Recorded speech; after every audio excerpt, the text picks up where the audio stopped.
کیا طالبان ایک سامراج مخالف قوت نہیں ہے؟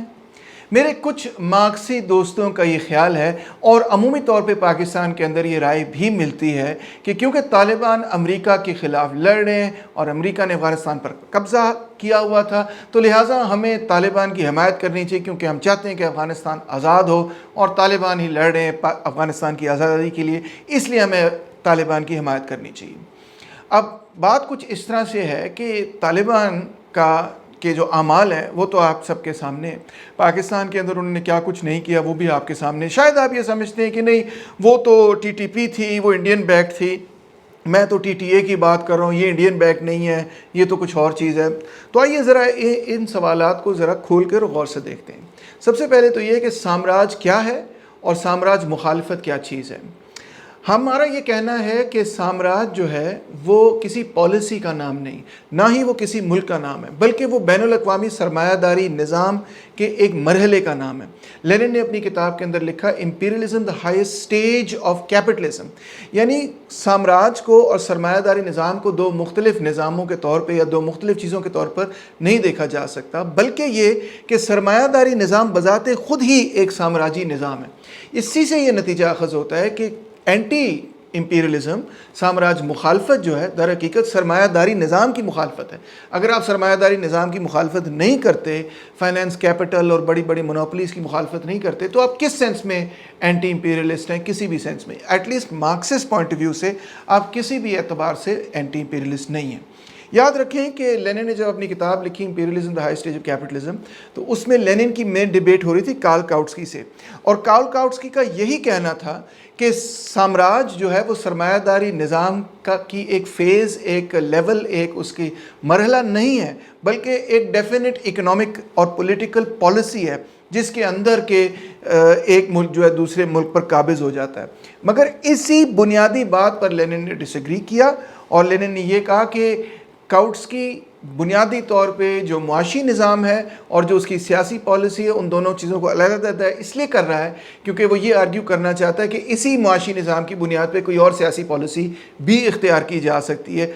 یعنی کہ سرمایہ داری نظام رہے اور سامراج بھی ختم ہو جائے۔ یہ ناممکن بات ہے۔ اسی چیز کے خلاف لینن نے آرگیو کیا کہ لہٰذا سامراج جو ہے وہ سرمایہ داری نظام کی کوئی پالیسی نہیں، کسی ملک کا نام نہیں، بلکہ سرمایہ داری نظام کا اپنا ایک مرحلہ ہے، the highest stage of capitalism. اسی سے نتیجہ اخذ ہوتا ہے، لینن اپنی کتاب میں بھی کہتا ہے کہ سامراج مخالفت کا مطلب ہے سرمایہ داری نظام کی مخالفت کرنا۔ اب یہ جو ہمارے دوست احباب ہیں جو آپ کہہ سکتے ہیں مذہبی بنیاد پرست پارٹیوں سے تعلق رکھتے ہیں، یہ تو اپنی تھیوری میں بھی یہ کہتے ہیں کہ ہم سرمایہ داری نظام کی مخالفت نہیں کرتے۔ بڑے برملا وہ یہ کہتے ہیں کہ وہ سمجھتے ہیں کہ سرمایہ داری نظام کی بھی کچھ افادیت ہو سکتی ہے وغیرہ وغیرہ، نجی ملکیت ہونی چاہیے، فری مارکیٹ اکانومی ہونی چاہیے۔ آپ نے دیکھا کہ پاکستان کے اندر ان کا سرمایہ داری نظام کے ساتھ بڑا کمفرٹیبل رشتہ ہے، کوئی بڑی بیسک بنیادی کانٹرڈکشن نہیں۔ کہیں پر بھی انہوں نے یہ نہیں کوشش کی کہ سرمایہ داری نظام کو اوورتھرو کیا جائے، بلکہ اس کے بالکل برعکس یہ جو بنیاد پرست پارٹیاں پاکستان کے اندر ہمیں ملتی ہیں اور اکثر مسلم ممالکوں کے اندر، ملکوں کے اندر ہمیں ملتی ہیں، انہوں نے کولڈ وار کے دوران سرمایہ داری نظام کی حمایت کرتے ہوئے امریکہ کے ساتھ اتحاد قائم کیا تمام ترقی پسند قوتوں کے خلاف۔ لینن نے جب 1920 کے اندر تھیسس لکھا،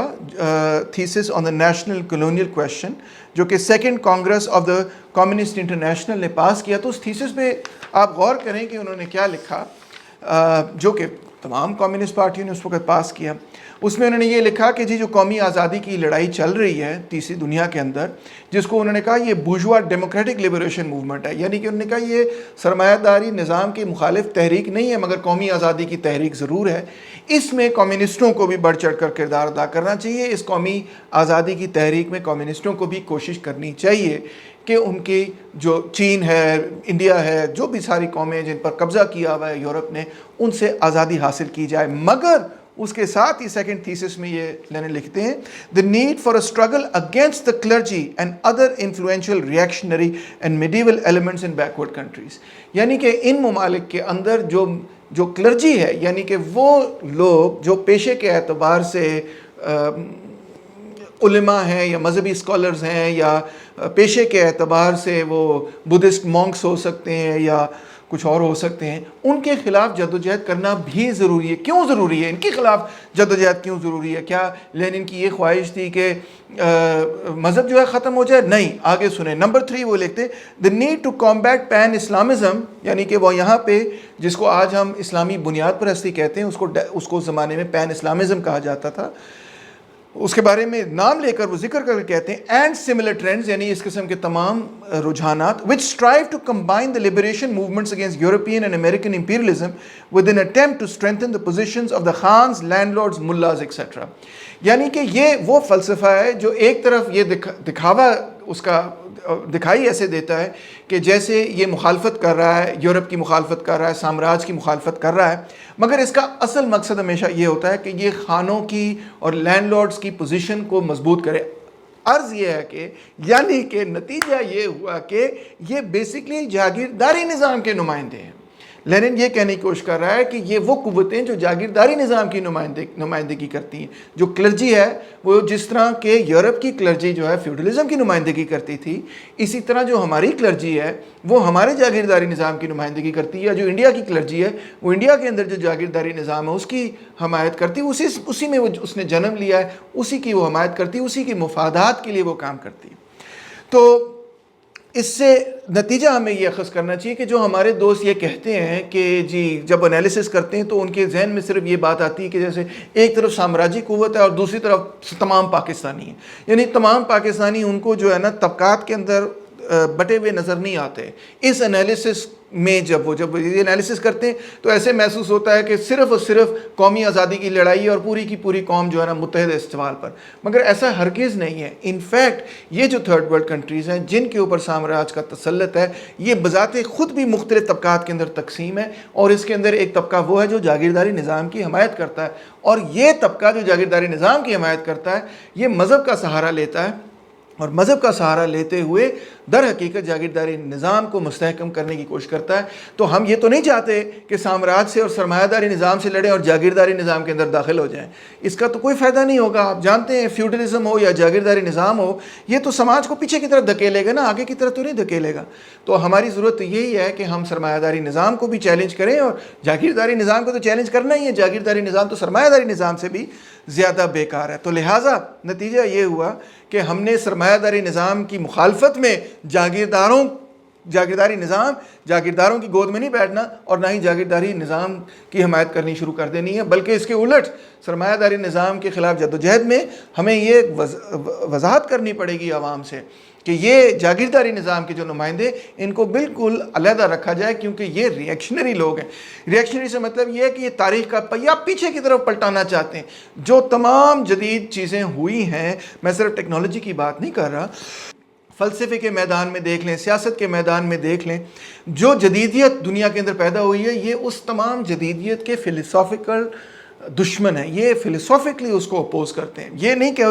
کہ وہ کسی جدید دریافت کو استعمال نہیں کرنا چاہتے، یہ نہیں کہ وہ ٹی وی نہیں دیکھنا چاہتے، ریڈیو نہیں سننا چاہتے، سیل فون نہیں استعمال کرنا چاہتے، مگر جس فلسفے کی بنیاد پر، جس سائنس کی بنیاد پر یہ تمام چیزیں دریافت کی گئی ہیں، وہ در حقیقت اس سائنس کا جو بنیادی فلسفہ ہے اس کو قبول نہیں کرنا چاہتے۔ آج بھی یہ ایک میڈیول مائنڈ سیٹ کے اندر ہی رہنا چاہتے اور اسی نظام کو دوبارہ سے زندہ کرنا چاہتے ہیں۔ چلیں یہ تو ہو گئی کچھ ایبسٹریکشن کے اندر باتیں۔ اب آتے ہیں طالبان کے حوالے سے بات چیت کرتے ہیں کہ جو شروع میں بات چیت کی میں نے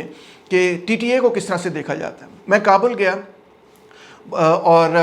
کابل کے ارد گرد علاقوں کے اندر بھی میں پھرا، اور وہاں پر مجھے یہ بات پہلی دفعہ نظر آئی، میں نے پڑھی تو ہوئی تھی مگر میری آنکھوں کے سامنے مجھے نظر آئی کہ جو افغانستان کے لوگ ہیں وہ طالبان کو صرف اور صرف اس نگاہ سے دیکھتے ہیں کہ یہ پاکستان کی اسٹیبلشمنٹ اور فوج کی ایک پراکسی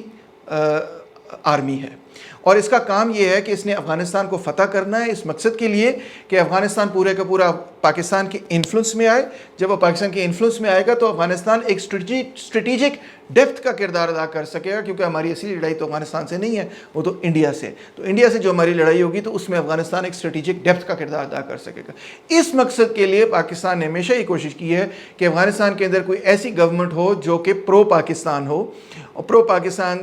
اس حد تک ہو کہ اگر کل کو ہمیں اسٹریٹجک ڈیپتھ کے طور پہ افغانستان کو استعمال کرنا پڑے تو ہم کر سکیں. اسی مقصد سے انہوں نے حکمت یار کو بھی بھیجا, اسی مقصد سے انہوں نے طالبان کو بھی تیار کیا, اور اسی مقصد سے اگر آپ جنرل حمید گل کی بات نہیں سنتے تو آپ ویسے بھی دیکھ سکتے ہیں کہ آپ اخبار وغیرہ پڑھتے ہیں, اخبارات کے اندر صاف یہ ظاہر ہوتا ہے کہ پاکستان کی فوج نے طالبان کو ری آرم, ری ایکوپ, ری سپلائی وغیرہ کیا کہ یہ ایک منظم قوت بہرحال رہے. اور جب امریکہ چلا جائے گا, کیونکہ ان کا یہ تصور ہے کہ امریکہ جو ہے وہ تو 4 دن کا مہمان ہے, وہ الگ بات ہے کہ 4 دن جو ہے وہ 20 سال کے اندر کنورٹ ہو گئے, مگر بہرحال کبھی نہ کبھی تو امریکہ نے چھوڑ کر جانا ہے, اور جب امریکہ چھوڑ کر جائے گا تو پھر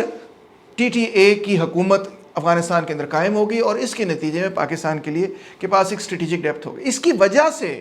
اسی بات کی وجہ سے افغانستان کے اندر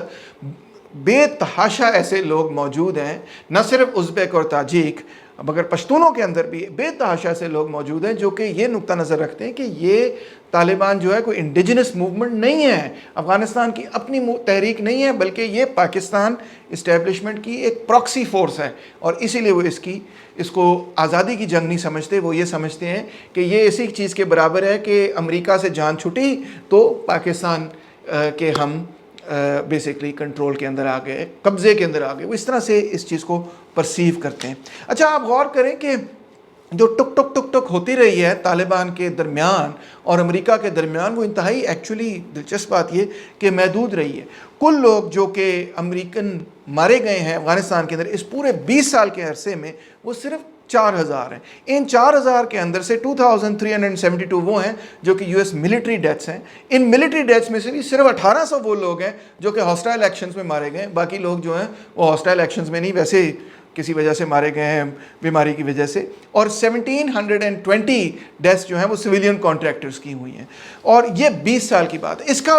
اس کو آپ کمپیئر کریں ویتنام کے اندر جو جنگ ہوئی اس کے ساتھ جو امریکہ خلاف تھی, تو وہاں تقریباً 60,000 امریکنز کو ویتنامیز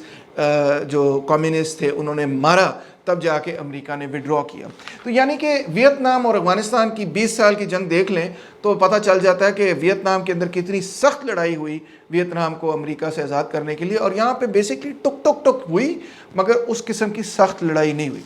دوسری وجہ یہ ہے کہ اگر افغانستان کے اندر فرض کریں کہ طالبان کی حکومت قائم ہو جاتی ہے, تو طالبان جو ہے نا وہ ایک قسم کی امبریلا آرگنائزیشن ہے جس میں بہت ساری مختلف تنظیمیں جا کر,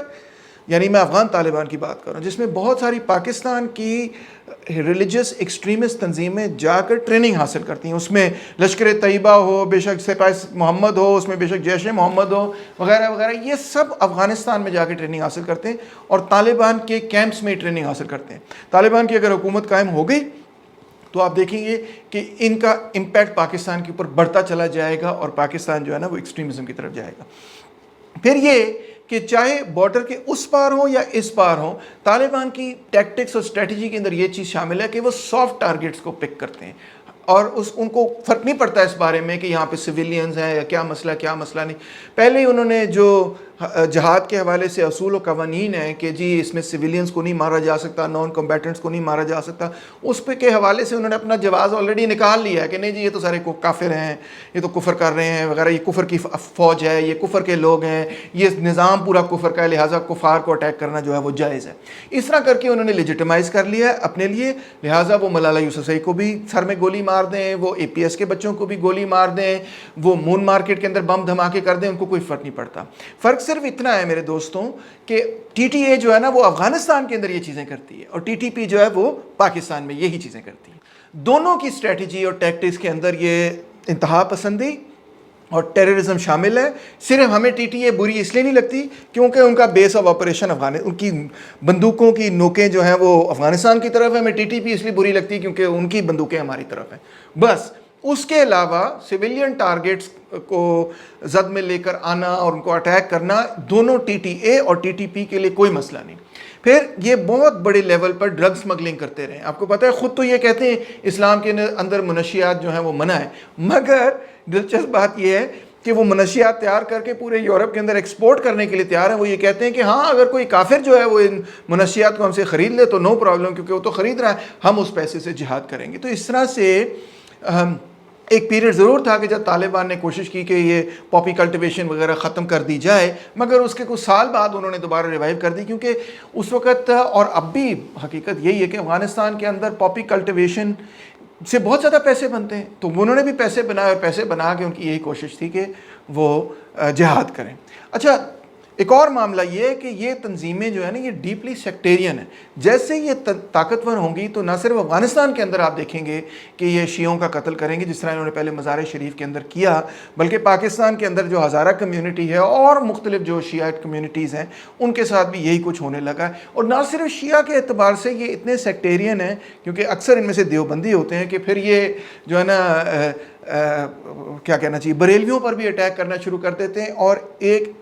ایکسٹریم قسم کی سیکٹیرین اور فرقہ واریت جو ہے افغانستان کے اندر بھی اور پاکستان کے اندر بھی پھیلے گی۔ پھر یہ کہ خواتین کے حوالے سے تو میرا خیال ہے دنیا کے اندر کوئی ایسی حکومت نہیں جو اتنی پسماندہ ہے اور اتنی تنگ نظر ہے جتنے کو طالبان ہے۔ میرے خیال ہے اس پہ تو مجھے کوئی ایویڈنس دینے کی ضرورت نہیں۔ جس طرح طالبان نے پاکستان کے اندر اسکولوں کو توڑا اور برباد کیا، اسی طرح سے بالکل ہو بہو اسی طرح سے انہوں نے افغانستان میں بھی کیا۔ جب لوگ ان کو یہ کہتے ہیں کہ بھئی اسلام کے اندر تو خواتین کی تعلیم جائز ہے، تو ان کا جواب یہ ہوتا ہے کہ نہیں جی یہ تو اڈے تھے، فحاشی کے اڈے تھے، اس لیے ہم نے ان کو توڑ دیا۔ ان کے لیے اس کو کوئی ثبوت کی ضرورت نہیں ہوتی، بس وہ کہہ دیتے ہیں یہ کفار کے اڈے تھے، یہ فحاشی کے اڈے تھے، یہ بیس بنا ہوا تھا، پاکستان آرمی کا بیس بنا ہوا تھا، جو ٹی ٹی پی کہتی ہے وہ کہہ دیں گے افغانستان آرمی کا بیس بنا ہوا تھا، امریکن آرمی کا بیس بنا ہوا تھا، یہاں پہ اسلام کے خلاف باتیں ہو رہی تھیں، یہ تھا وہ تھا، اور وہ پھاڑ دیتے ہیں۔ اس طرح سے وہ اس چیز کو جسٹیفائی کرتے ہیں۔ تو میرے دوست، ٹی ٹی اے اور ٹی ٹی پی میں کوئی بڑا فرق نہیں ہے، فرق صرف اتنا ہے کہ ٹی ٹی اے جو ہے وہ اس طرف کام کرتی ہے، ٹی ٹی پی جو ہے وہ اس طرف کام کرتی ہے۔ اپنی اسٹریٹجی اور ٹیکٹکس میں کوئی فرق نہیں، وہاں بھی دہشت گردی ٹی ٹی اے دہشت گردی افغانستان میں کرتی ہے، ٹی ٹی پی دہشت گردی پاکستان میں کرتی ہے۔ وہاں پر وہ خواتین کو حقوق نہیں دینا چاہتے، تعلیم و تربیت نہیں دینا چاہتے، یہاں پر بھی وہ حقوق نہیں دینا چاہتے، تعلیم و تربیت نہیں دینا چاہتے۔ وہاں پر بھی وہ سافٹ ٹارگٹس پکڑ لیتے ہیں، یہاں پر بھی وہ سافٹ ٹارگٹس پکڑ لیتے ہیں۔ ان کا کام یہی ہے کہ حکومتوں کو ڈی سٹیبلائز کیا جائے۔ میرا نہیں خیال کہ ان کی کسی قسم کی بھی حمایت کی جانی چاہیے، بلکہ ان کی مخالفت ہی کی جانی چاہیے۔ اور میرا خیال ہے کہ وہ دوست جو کہ مارکسی فکر رکھتے ہیں ان کو تو بالکل اپنے ذہن سے یہ بات نکال دینی چاہیے کہ طالبان کو کسی بھی سینس کے اندر ہم اینٹی امپیریلسٹ تصور کر سکتے ہیں، تسلیم کر سکتے ہیں، قبول کر سکتے ہیں۔ وہ سرمایہ داری نظام کی مخالفت کرتے ہی نہیں، وہ تو سامراج کی اپنی پیداوار ہے۔ بہت شکریہ۔